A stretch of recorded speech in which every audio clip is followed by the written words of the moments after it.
2847 of what you're up to now. Horne-Ellstrom here, documenting the journey. Not answering my phone. Hanging with my 2-year-old granddaughter. She had a baby sister born yesterday, and we got to go see her in the hospital last night, which was awesome because when she was born, we weren't allowed to go to the hospital, and my daughter had a hard time with her and was in the hospital for like 5 days. This time she'll only be in about a day and a half. And so we're excited to welcome a new grandbaby. And that means I'm hanging out with my 2-year-old granddaughter, and my schedule is totally blown up and discombobulated, which I knew it was going to be, but it's still getting back on track. She's taking a nap right now, so I'm quick trying to record my content for today.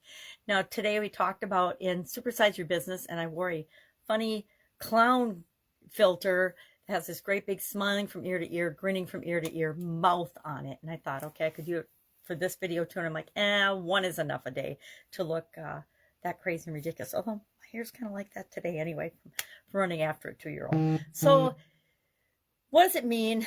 Where does it come from? That's what we talk about in our Supersize Your Business group. We talk about different idioms, an idiom every day. I think I've done over 1,500 of them now, like 1,500 days in a row of different idioms. Repeated some, but for the most part different.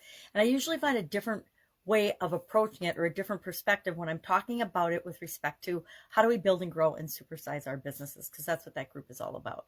And I started doing it originally when I was moving, and then I kind of got hooked on it.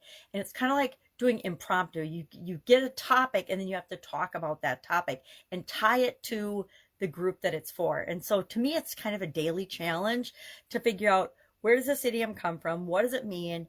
And how could I use it to grow and build my business? Well, today, am I grinning? It raised the question for me. Am I grinning from ear to ear more often as I'm building and growing and supersizing my business than not? And if I'm not, what the heck am I going to do about it? I can ask myself why, and I can probably make some excuses and get some reasons, but I really want to flip that around, kind of like we talked about yesterday, flip switching. I want to flip that and make sure, at least more often than not, I'm feeling good and great about my business and what I'm creating, because that's the whole reason I have a business in the first place. And so kind of took that tact in talking about this idiom today. Am I feeling good about it, more good about my business than bad? Because I've been involved in businesses that I did not feel good about. They were great businesses, but they weren't the right fit for me or the right business for me.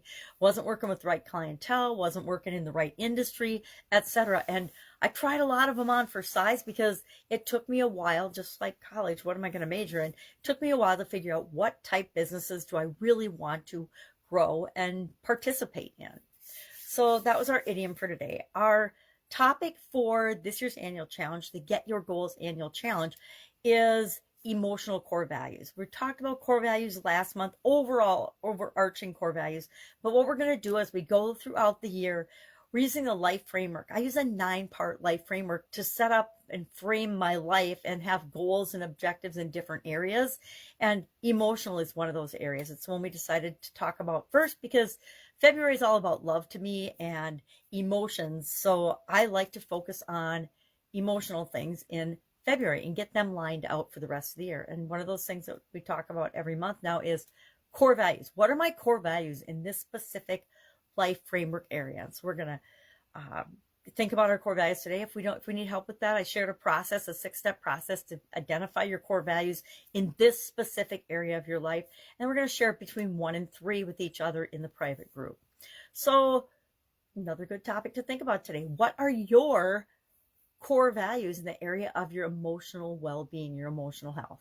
I'm going to think about mine a little more today because I popped a couple off. Love, of course, is always my number one. And then I think, I can't remember what the other two were. I talked about them in the video though, but I want to think about it a little more specifically today as I'm processing the content that I'm creating. That's a good time for me to do that. If I can help you in a way, hit me up. Going to be a busy couple of weeks with a newborn and a 2-year-old that I'm helping out with, but that doesn't mean I won't make time for you. So many people are so afraid to ask any questions.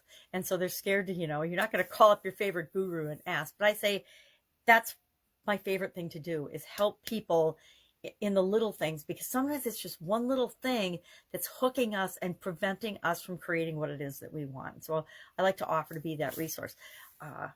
Probably won't do that forever, but as long as I can, I'm going to, because I know there were times in my life and in my career in you know, both corporate America or in running my own businesses, I'd lay in bed awake at night just wishing I could ask one person, anybody, a question, and they could help at least lead me in the right direction. Because I found, and I really discovered this when I came online, I would put off asking. You know, some of us have a hard time asking for help, so I would put off asking. But as soon as I even just typed the question out into the world, before anybody could physically answer the answer that had been there all the time, I stopped blocking and I would let myself see it, and I would all of a sudden have the answer to the question I didn't need to ask anyone. All right, that's it. Have an amazing day. I'll of course be with you tomorrow.